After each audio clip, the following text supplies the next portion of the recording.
I had a friend who knew what job I obviously do, asked me what makes a great relationship, and I said it's way too big a question to answer in the short time we had. But I did think about it and wrote down sort of three things that I did then reflect to him. And I've got them written down here. I think number one is kindness. You have to have kindness in the relationship. You need to be kind to your partner, otherwise the relationship just can't grow. And we often find with couples that we see in therapy that they are kind to their neighbour or the person they don't even know, but not very kind to their partner. And of course it's difficult. If you're going through a tough time, being kind to your partner is not easy. The second one I wrote down was accept difference. So you have to accept that your partner's different. When we first meet, it's the difference that is appealing. They like slightly different music and introduce us to that music. They've watched different films that we then watch together and enjoy. They have a slightly different take on the world. It's appealing. It can even be sexy, the difference. Then as we get to know each other, we start to lose that ability to accept and enjoy the difference. And then we start to resent it, start to push against it. You have to accept difference.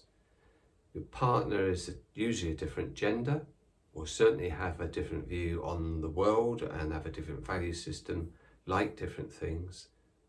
But if you can accept it and appreciate the difference, then obviously that helps build a great relationship. And of course, they're all interlinked, as I mentioned. So the third one, of course, is quality of connection. It amazes me how many couples I talk to who say they spend the evening together, but actually they're on either side of the sofa, surfing their phones, or one's watching TV and one's on their laptop. That's not a connection, and it's certainly not a good quality connection. You have to connect. You have to share common ground. You have to talk. You have to listen.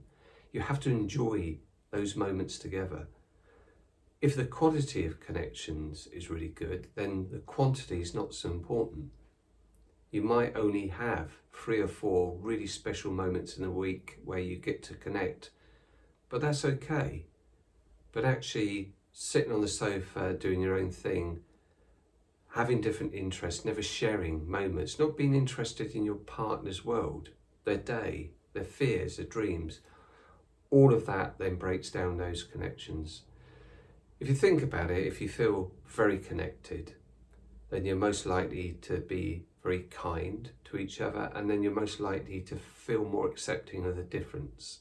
If the connections are poor, then kindness is really difficult, and their difference just becomes a problem, something to push against.